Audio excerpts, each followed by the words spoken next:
Once again, this one is for the real ones. We call it Zero Gimmicks with yours truly. You already know who it is, and if you don't know, best you ask somebody. This is Q doing it 100% real from the heart, through the lips to your mind. No preservatives, no added sugar, no artificial sweeteners, just real talk about real things because, well, that's how we always do it today. Alright then. This episode, I stumbled across a moment that I believe teachable. It has to do with social media and the idea that this game is simply a likes and shares business now. To define the point, let me start by explaining the main differences between the media landscape before social media and the media landscape after social media. So, before social media, the most effective means of sending marketing messages was via mass media channels, right? That is your newspaper, television, radio, outdoor signage. Media channels are we familiar with by now, right? So these channels, if you check it out, all of them one way, meaning they allow brands to talk to consumers, but consumers can't really talk back. So it had to measure, right? Like it had to read and see how things working. You can adjust things, messages and things, and respond to consumer behavior in real time. So the most efficient way of maximizing media channels was to use a 360-degree approach, right? And interact with as many people as you could at as many points of contact as possible.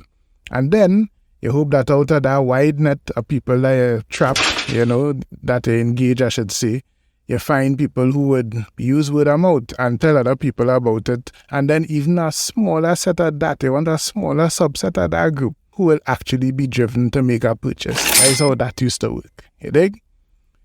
The main difference that social media brought to the table is it brought in the consumer. It included the consumer in the mix. The democratization of media meant that each one of us with our mobile phones, tablets, computers, all of that, we own media space now. So we could receive communication, but we could also create communication and share communication. And that doesn't mean that, you can have a nice shiny podcast like this one, I'm talking about a WhatsApp status, a Facebook status, a Instagram post, a tweet.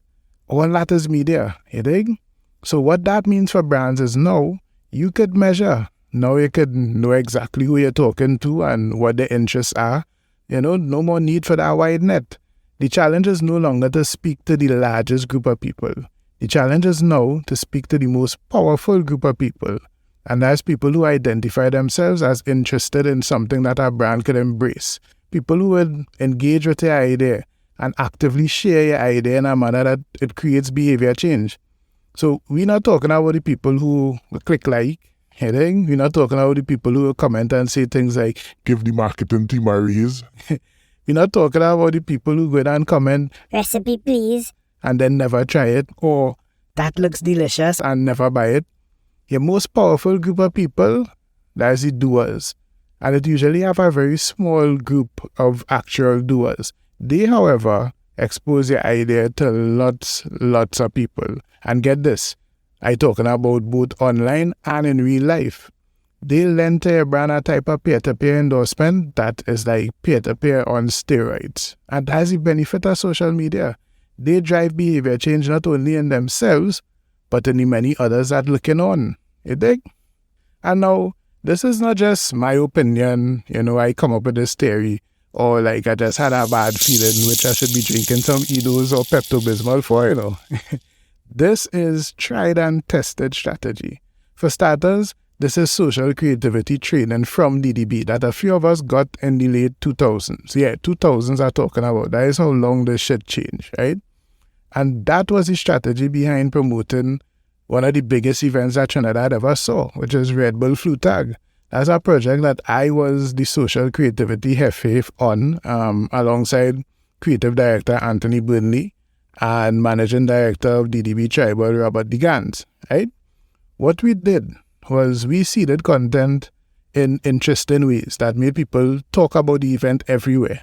That's basically what we did, online and in real life, right? We used some billboards that the client had, but we really was doing things like using disappearing paint and graffitiing on public spaces in the night. real graffiti style, We even entered like our own craft as a sideline project. And that, by the way, was funded 100% by fan contribution. And that achieved our goal that we set for ourselves, which was to be the most talked about craft in the media. And I ain't talking about local media, like international media.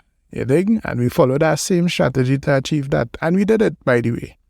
The content didn't even have that much likes and shares. But we know the size of the event. That is because plenty had happened offline. You think? The same strategy went into promoting the biggest food event that the country ever had. That is the International Culinary Festival. Creative director Cheryl Lala pulled me in on that one to do, traditional and what she was calling at the time new media, which she was onto something there, but I'll do another podcast about that. That opportunity allowed Eater Food to create some of the earliest paid online content. Like YouTube didn't even have restrictions for it yet. Them videos still up with heavy sponsorship branding and thing. You think? You can look for Eater Food Doubles 101 and see what I'm talking about, real branding. Anyway, we sold out the Gene Pier complex 2 days straight. I talking about crowds outside and full to capacity inside. Again, just seeding the right info to influence behavior. We went and meet the Iron Chef, Jose Garces, in the airport. We talked to a chef called Chef Claus Mayer, right, who's the co-founder of Noma, which was the #1 restaurant in the world at the time. I think they win best restaurant in the world like 5 times or something, right?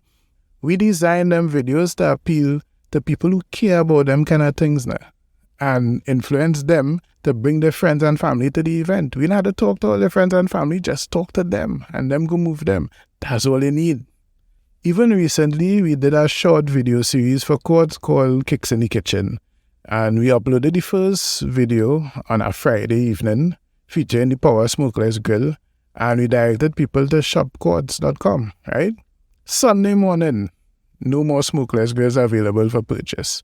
Coincidence, you figure? I don't even feel so. I don't think so.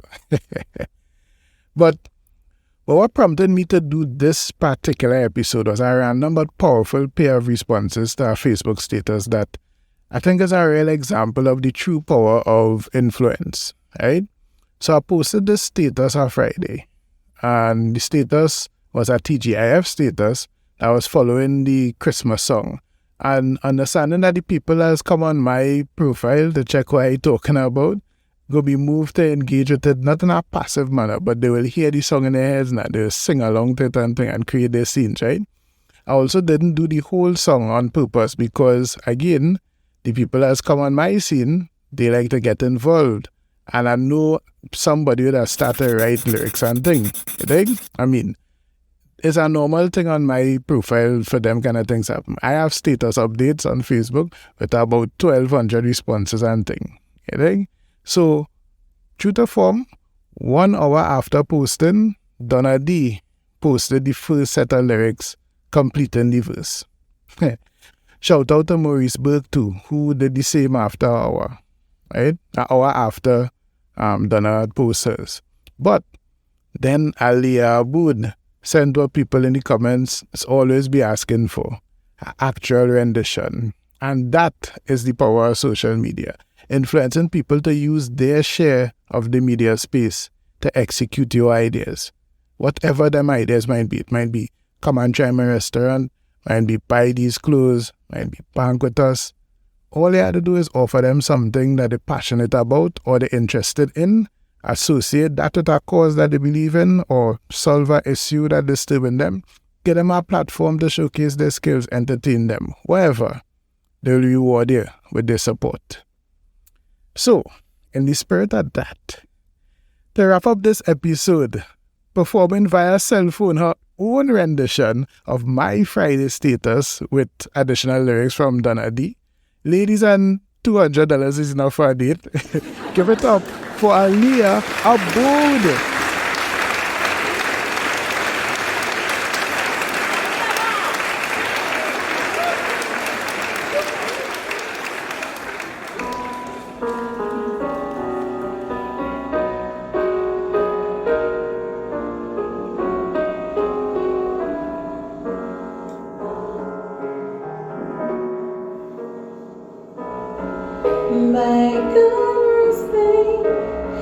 toaster on.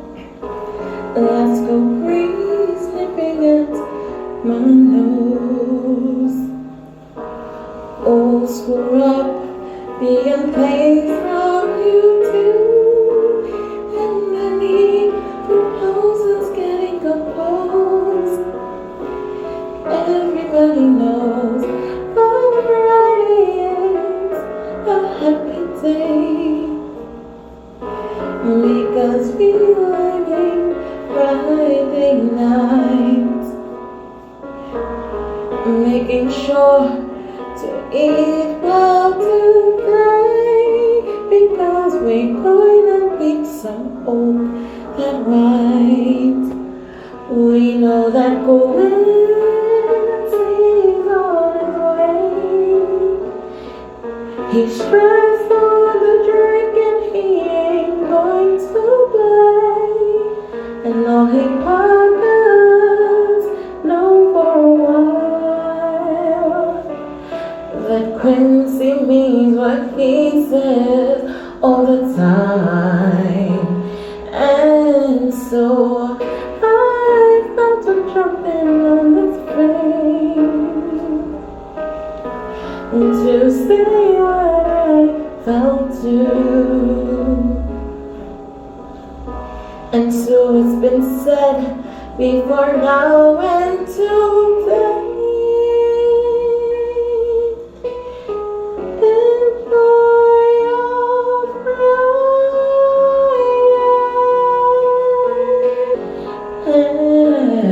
And so I felt it jumping on his face, and to say what I felt too. And so it's been said every time, every day.